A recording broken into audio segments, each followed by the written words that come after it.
इस वीडियो में दी गई जानकारी मेरे व्यक्तिगत अनुभव पर आधारित है। आज से लगभग 5 साल पहले जब मैंने WBMDFC के शिक्षा ऋण यानी कि एजुकेशन लोन के लिए आवेदन किया था, उस समय हमें मैनुअली फॉर्म भरकर संबंधित कार्यालयों में जमा करना पड़ता था। मैंने कैसे फॉर्म भरा, कौन कौन से दस्तावेज लगाए और पूरा प्रक्रिया कैसा था, इसका विवरण मैं इस वीडियो में साझा कर रहा हूँ।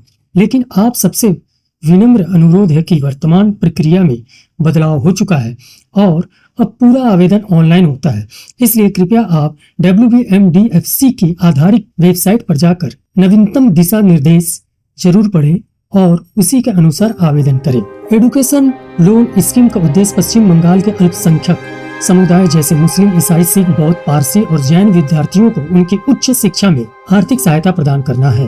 भारत या विदेश में किए जाने वाले विभिन्न प्रोफेशनल और उच्च शिक्षा कोर्सेज के लिए उपलब्ध है, जैसे engineering, medical, management, law, hotel management, fashion technology, computer application आदि।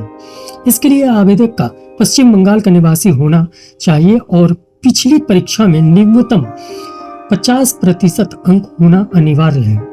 पारिवारिक वार्षिक आय ग्रामीण क्षेत्र के लिए 98,000 और शहरी क्षेत्र के लिए 1,20,000 से अधिक नहीं होना चाहिए। इस योजना के तहत भारत में पढ़ाई के लिए अधिकतम 20 लाख तक और विदेश में पढ़ाई के लिए 30 लाख तक का ऋण 3% की साधारण ब्याज पर मिलता है। महिला उम्मीदवारों को प्राथमिकता दी जाती है और प्रधानमंत्री की ब्याज सब्सिडी योजना के अंतर्गत अतिरिक्त लाभ भी प्राप्त हो सकता है। कोर्स पूरा होने के 1 वर्ष बाद या नौकरी लगने के 6 महीने से ऋण का पुनर्भुगतान शुरू होता है, जिसकी अवधि 5 से 7 साल तक होती है। भुगतान आसान मासिक किस्तों में किया जा सकता है। आवेदन के आवश्यक दस्तावेजों में पासपोर्ट साइज फोटो, आधार कार्ड, पैन कार्ड, आय प्रमाण पत्र, अल्पसंख्यक समुदाय का प्रमाण पत्र, पिछली परीक्षा की मार्कशीट, प्रवेश पत्र, फीस स्ट्रक्चर, बैंक पासबुक की कॉपी और गारंटर का विवरण शामिल होता है। आवेदन प्रक्रिया पूरी तरह ऑनलाइन है, जिसे आप WBMDFC की वेबसाइट यानी कि www.wbmdfc.org पर जाकर पूरा कर सकते हैं। साथ ही किसी भी प्रकार की सहायता के लिए आप नजदीकी DL&RO कार्यालय या निगम के मुख्य कार्यालय में संपर्क कर सकते हैं। याद रखें, आवेदन करते समय सभी दस्तावेजों को सही और स्पष्ट स्कैन करके अपलोड करें। समय समय पर पोर्टल पर लॉगिन करके आवेदन की स्थिति में जरूर जांचते रहें। तो चलिए हम लोग जो मैनुअली तरीके से हमने दस्तावेज दिया था उसको हम लोग देख लेते हैं। आज हम लोग बात करने जा रहे हैं कि किस तरह से आप स्कॉलरशिप के लिए अप्लाई कर सकते हैं और किस तरह से आप एजुकेशन लोन वगैरह ले सकते हैं। यह इक्याश्री बोल के एक स्कीम निकला है, जिसमें 1 क्लास से लेके अपर क्लास तक के लोगों को स्कॉलरशिप दिया जाता है, जो माइनॉरिटी सेल से निकला है। ये सिर्फ वेस्ट बंगाल माइनॉरिटी सेल से ही रिलेटेड है। और आज हम लोग खास बात करने वाले हैं ये वाला एजुकेशन लोन से रिलेटेड कि एजुकेशन लोन मतलब ज़्यादा अगर एजुकेशन लोन लेना है हायर स्टडी के लिए या किसी भी तरह के कोई भी चीज़ के लिए, तो उसको आप कैसे ले सकते हैं। आज हम लोग बताएंगे इसमें कि किस तरह से आप ऑनलाइन फॉर्म को भरने के बाद आपको कहाँ जाना है और वहाँ से जो आपको फॉर्म मिलेगा उस फॉर्म को आपको कैसे भरना है और कहाँ नहीं भरना है, सिग्नेचर कैसे करना है और सिग्नेचर करने के बाद क्या-क्या डॉक्यूमेंट्स आपको साथ में लेके जाना है और फिर से उसको सबमिट करना है और कहाँ जाना है उसका एड्रेस वगैरह भी हम इस वीडियो में बताएंगे। तो विदाउट स्किप आप इस वीडियो की पूरी तरह देखते रहें। ये एक स्लाइड है, पावर पॉइंट में हमने बनाया है। इसमें जस्ट हम आपको समझा देंगे तो आपको पूरा तरीका से समझ में आ जाएगा, इसलिए आप वीडियो को बिना स्किप किए आप इस वीडियो को पूरी तरह से देखें। इस वीडियो में हम बताएंगे कि किस तरह से आप कहाँ से फॉर्म लीजिएगा आफ्टर रजिस्ट्रेशन, माने ऑनलाइन रजिस्ट्रेशन करने के बाद कैसे फॉर्म लीजिएगा और क्या क्या उसमें भरना है, किसका आपको नोटरी बनाना है 10 रुपया के स्टैम्प पेपर में, और फाइनली आपको जमा करना है और इसका लास्ट डेट कब है। ये तमाम चीज़ आपको वेबसाइट में तो मिल ही जाएगा, लेकिन इस वीडियो को आप देख लीजिए, एक स्लाइड के माध्यम से आपको समझ में आ जाएगा पूरी तरीके से। ठीक है, जो डॉक्यूमेंट है, जैसे इनकम, आपका पर एनम इनकम कितना है, आपका गार्जियन का और क्या क्या आपको देना है, वेरिफिकेशन कहाँ करवाना है, बैंक से रिलेटेड, गारंटर से रिलेटेड, सब इस वीडियो में दिखाया जाएगा। तो यहाँ पे देखिए, सबसे पहले आपको ऑनलाइन में ये वाला फॉर्म आपको मिल जाएगा, जैसे हम आपको वीडियो के शुरू में दिखाए हैं, इसका लिंक आपको मिल जाएगा। यहाँ पे आपको सबसे पहले इस वेबसाइट में जाना है।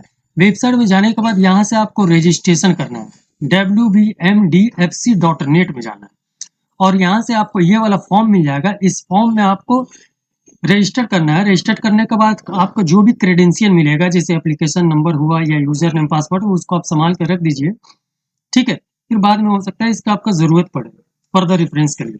तो इसको सबसे पहले यहाँ जाना है और इसके बाद इसको पूरी तरीके से सावधानी से भर लीजिए, बहुत बड़ा फॉर्म नहीं है।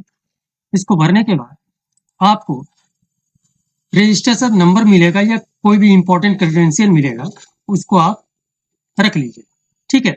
और उसके बाद आपको करना क्या है, उसके बाद आपको इसका लास्ट में फाइनली प्रिंट आउट लेना है। प्रिंट आउट लेने के बाद आपको चले जाना है West Bengal minority cell department का ऑफिस ही, ठीक है। ये ऑफिस का एड्रेस हम आपको बता दे रहे हैं। ये ऑफिस का एड्रेस देखिए, ये वाला फॉर्म आपको इस तरह से मिलेगा। यहाँ पे आपको सिग्नेचर करना है, और ये वाला आपको सिग्नेचर, यहाँ कैंडिडेट का सिग्नेचर होगा। यहाँ पर ही ये वाला फॉर्म को सबसे पहले प्रिंट आउट निकालिएगा, इसको ले जाइएगा, और यहाँ पर ही कैंडिडेट का सिग्नेचर होगा, और यहाँ पे आपका कॉलेज या जो भी इंस्टीट्यूट में आप पढ़ते हैं उनका सिग्नेचर और स्टैम्प होगा। उसको ले जाने के बाद देखिए यहाँ नीचे की तरफ है, और आपको एक रजिस्ट्रेशन नंबर मिलेगा। ये रजिस्ट्रेशन नंबर आपको बहुत जगह जरूरत करने वाला है जब आपको नेक्स्ट फॉर्म इस डिपार्टमेंट से मिलेगा। अब वहाँ पर क्या, अब वहाँ पर कहाँ पे जाना है, देखिए आपका अगर गूगल में सर्च करिएगा आप वेस्ट बंगाल, ये खास हम वेस्ट बंगाल के लिए बता रहे हैं, और भी कोई स्टेट के लिए ये नहीं है, सिर्फ माइनॉरिटी में जो पढ़ते हैं उनके लिए। यहाँ पे आप गूगल में सर्च करिएगा वेस्ट बंगाल, तो आपको ये वाला एड्रेस मिल जाएगा। यहाँ पर सिंपली आपको जाना है। अगर आप वेस्ट बंगाल में बिलोंग करते हैं, कोलकाता के आसपास, तो आपको विधाननगर स्टेशन में उतरना है। वहां से उतरने के बाद आपको ऑटो पकड़ना है, और ऑटो पकड़ के आप बताइएगा ये एड्रेस, ठीक है। तो आपको वहां पे ले जाएगा। वहां पे उतरने के बाद आपको पास में ही दिख जाएगा ये वाला, ठीक है, सेक्टर 1 में CD ब्लॉक। तो यहाँ पे जाने के बाद अब आपको यहाँ पर ही आपको जब जाइएगा तो यहाँ पे आपको कुछ इस तरह से फॉर्म मिलेगा, एग्रीमेंट एजुकेशन लोन। इसमें आपको 4 पेजेस मिलता है। उसके बाद आपको लेटर ऑफ गारंटी है, इसमें भी आपको 4 पेज मिलेगा। और यहाँ पे डिक्लेरेशन एक फॉर्म मिलेगा, उसको आपको 5 पेज मिलेगा। ये तकरीबन जितना भी पेज है, ये इसमें से एक पेज जो है बैंक वेरिफिकेशन पेज को आपको जेरस करवा लेना पड़ेगा, ताकि आपका ज्वाइंट अकाउंट जो रहेगा उसको बैंक से वेरिफिकेशन, हम आगे देखते हैं इस वीडियो में। उसके बाद आपको करना क्या है, देखिए पहला वाला जो हम आपको बताएं, पहला वाला है माने एग्रीमेंट फॉर एजुकेशन लोन में 1 2 3 4 पेपर, ये 4 पेजेस हैं। तो पहला वाला पेज को आप ध्यान दीजिएगा, ये हुआ पहला वाला पेज, और ये है दूसरा, ये है तीसरा, ये है चौथा। देखिए जहां जहां आपका स्टूडेंट का सिग्नेचर या गार्जियन का सिग्नेचर, वो आप देख लीजिएगा, पढ़ लीजिएगा, तो आपको वहां तो करना ही है, मिस मत करिएगा। उसके बाद यहाँ पे देखिए पहला पेज को आपको सेम फॉर्मेट, जो भी फॉर्मेट आपको दिया है, सेम फॉर्मेट को आप रफली भर लीजिए। आपका नाम, वेस्ट बंगाल, MFDC जो भी है, भरने के बाद यहाँ पे आपको यही चीज 10 रुपया का स्टैम्प पेपर में आपको सेम फॉर्मेट को यहाँ पे आपको लिखवाना है। 10 रुपया स्टैम्प पेपर में लिखाने के बाद ये वाला चीज को आपको हटा देना है, और इसका जगह में आपको ये वाला लगा देना है। तो जो पहला चीज हम लोग देखे थे उसमें सिर्फ ये वाला पहला पेज चेंज होगा, वहां पर 10 रुपया का स्टैम्प पेपर आ जाएगा। ठीक उसी तरह से हम लोग जब दूसरा वाला में जाते हैं तो इसमें भी पहला पेज आपको मिलेगा लेटर ऑफ गारंटी वाला। इसमें भी कई पेज है, ठीक है, 4 पेज है। तो चौथा पेज लेटर ऑफ गारंटी, ये वाला, ठीक है। यहाँ पर जो लेटर ऑफ गारंटी में जो आपको गारंटी देगा, मतलब आपको ध्यान रखना है उसमें क्या, कि वो जो भी ग्रांटर है, माने जो गवर्नमेंटी डिपार्टमेंट में काम करने वाला ही होना चाहिए, स्टेट लेवल में हो या सेंट्रल लेवल में, वो गवर्नमेंट डिपार्टमेंट का ही बंदा हो, और कम से कम उसका 3 साल बाकी रहना चाहिए रिटायरमेंट के लिए, वो आपको गारंटी देगा। आप खोज लीजिएगा, आपका रिलेटिव में या फ्रेंड सर्कल में जो भी गवर्नमेंट डिपार्टमेंट में काम करता होगा, उनसे आपको ये वाला पेज को भरवा देना है, पेज नंबर 5, ठीक है। भरवाने के बाद आपको इसको पहला इसका जो पेज था, इसका पहला पेज कौन सा था, इसका पहला पेज आपका ये वाला था, देखिए लेटर ऑफ ग्रांटिंग। बस इसको भी सेम उसी तरह से 10 रुपया का स्टैम्प पेपर में आपको उसको भी करवा लेना है। ठीक है, ये वाला देखिए पहला पेज जो था लेटर ऑफ गारंटी, इसको भी सेम फॉर्मेट को आपको जस्ट ये फॉर्मेट दिखाना है टाइपिस्ट को या जहां से आप करवाते हैं, इसको सेम फॉर्मेट में करा लीजिएगा। सिग्नेचर ऑफ ग्रांटर, यहाँ पर सिग्नेचर ऑफ ग्रांटर लगेगा। ठीक है, तो इसमें दूसरा पेज आपका चेंज क्या करना है, 10 रुपए का स्टैम्प पेपर में इसको चेंज करना है। ठीक है, तो दो काम हो गया, letter of agreement of education loan और लेटर ऑफ ग्रांटिंग, ये दोनों में ही 10-10 रुपया का एक स्टाम्प पेपर में सेम फॉर्मेट को आपको लिखवा लेना है। ठीक है, और इसके जगह में आपको ये वाला 10 रुपया वाला लगा देना है, इसको हटा देना है। ठीक है, उसके बाद देखिए यहाँ पर ही अब तीसरा वाला में जब चलते हैं, ये तीसरा वाला जो रहेगा आपका, एक तो डिक्लेरेशन रहेगा, एक मनी रिसीट रहेगा और एक प्रोमाइजरी नोट रहेगा और सिग्नेचर वेरिफिकेशन रहेगा। तो जैसे हम लोग डिक्लेरेशन में चलते हैं, यहाँ पर डिक्लेरेशन में आपको इसको चेंज करके यहाँ पर ही 10 रुपया का नोटरी स्टैम्प पेपर में करवाना है, नोटरी करवाना है एक्चुअली। वो दो तो सिंपल आपको 10 रुपये स्टैम्प पेपर में सिर्फ ड्राफ्टिंग करवा लेना था, टाइप करवा लेना था, और इसको नोटरी करवाना है डिक्लेरेशन में। और मनी रिसीट में आपको कुछ भी नहीं करना, मनी रिसीट में सिर्फ आपको नीचे में रेवेन्यू स्टैम्प लगाना। ठीक है, रेवेन्यू स्टैम्प, यहाँ पे आपको रेवेन्यू स्टैम्प लगाना है।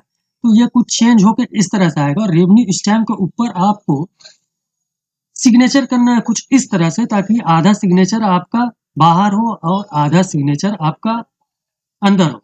यहाँ पर ही दो सिग्नेचर होगा, एक तो कैंडिडेट का सिग्नेचर जो स्टूडेंट है, और दूसरा वो होगा जो आपका गार्जियन है। जैसे मान लिया इस केस में फादर आपका गार्जियन है, तो फादर का यहाँ सिग्नेचर है, जिनके साथ आपका बैंक अकाउंट होगा वही माने दोनों सिग्नेचर करेंगे जो गार्जियन है। तो यहाँ पर ही कुछ इस तरह से सिग्नेचर करिए। और देखिए प्रोमाइजरी नोट में भी आपको कुछ इस तरह से सिग्नेचर करना है, यहाँ पर भी आप ब्लैंक रख देना है। अगर कोई भी चीज में डाउट हो तो इसको गंदा मत करिएगा, जस्ट जाइएगा वहां पर ही आप पूछ के भर लीजिएगा। लेकिन फिलहाल इसको मनी रिसिप्ट और प्राइमरी नोट में ये दोनों ही ब्लैंक करना है। ये डिपेंड करेगा तब जब आपका लोन पास होगा, कितना पास होता है उस हिसाब से यहाँ पर फिगर को लिखा जाएगा। ठीक है, अब फाइनली आप आ जाइए बैंक वेरिफिकेशन। जिस बैंक में भी आपका खाता है, जॉइंट अकाउंट हो या आपके फादर के साथ जो भी है, तो यहाँ पर ही आपको एक फोटो लगाना है और यहाँ पे आपको कैंडिडेट का जो भी है ये फॉर्म को भरना है। ये एक्चुअली इस फॉर्म को आप दो ठो जेरस कर लीजिएगा, एक तो है ही है और एक जेरस कर लीजिएगा। इंडिविजुअल वेरिफिकेशन करना है आपका और आपका फादर का। तो इसको वेरिफिकेशन करने के बाद कुछ तरह से आपका बैंक का वेरिफिकेशन हो जाएगा, सील वगैरह लग जाएगा। ठीक उसी तरह दूसरा वाला जो है आपका फादर का, इसको जो आप जेरस करवाए होंगे उसको भी कुछ वेरिफिकेशन करके ये दूसरा वाला वेरिफिकेशन आपको मिल जाएगा। तो कुछ इस तरह से आपका तमाम काम हो जाएगा। उसके बाद आपको साथ में तमाम चीज को आपको कलेक्ट कर लेना है। कलेक्ट करने के बाद आपको इसका साथ इनकम सर्टिफिकेट जो भी है, जो फर्स्ट टाइम आप जब रजिस्ट्रेशन करवाएंगे तो वहां पर देखिए आपको मिलेगा इनकम, पर एनम इनकम क्या है, वो इनकम सर्टिफिकेट आपको लेना है। और तमाम ओरिजिनल डॉक्यूमेंट, जैसे अपने जिस कास्ट से बिलोंग करते हो, माइनॉरिटी में अगर पढ़ते हैं तो आप जो भी कास्ट से बिलोंग करते हो उसका सर्टिफिकेट, जितना भी ओरिजिनल सर्टिफिकेट है, इनकम सर्टिफिकेट और तमाम चीज 12-13 फॉर्म जो भी आपको मिला है और जिसको आपको फॉर्मेट को चेंज कर करके आपको लाना था, तमाम चीज आपको ले जाना है। उसमें पहला आपको करना है सब तमाम कलेक्ट कर लीजिए। दूसरा आपको करना है 24 कॉपी आपको लेना है, 24 सीट लेना है चेक बुक का। चेक का सीट लेना है 24 टू, जिस भी बैंक में आपका होगा आपके फादर के साथ जॉइंट अकाउंट, 24 सीट लेना है और 4 कॉपी फोटो लेना है। ठीक है, इसको ले जाने के बाद आपको सेम एड्रेस में चले जाना है जहां से आप ये फॉर्म उठाए थे।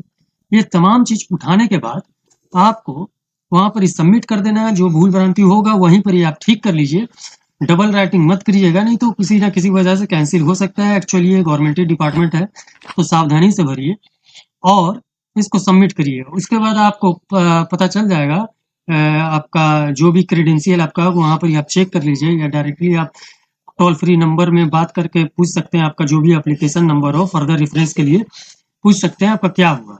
ये 15 अक्टूबर मैंने अक्टूबर महीना तक ही रिन्यूएबल और फ्रेश लोन के लिए अप्लाई कर सकता है। तो अभी वक्त है, अभी जुलाई चल रहा है, अगस्त, सितंबर, अक्टूबर 3 महीना हाथ में है।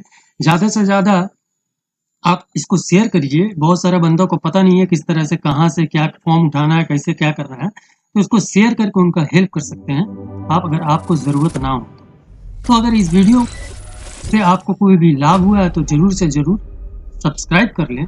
सब्सक्राइब करने के बाद आप लाइक और शेयर कर दें, ताकि आगे जो भी लोग हैं उन वो ये वीडियो को देख के ये पूरा प्रोसेस समझ लें। ठीक है, तो चलिए नेक्स्ट वीडियो में फिर सुनते हैं। बाय, टेक केयर, अपना ख्याल रखिए।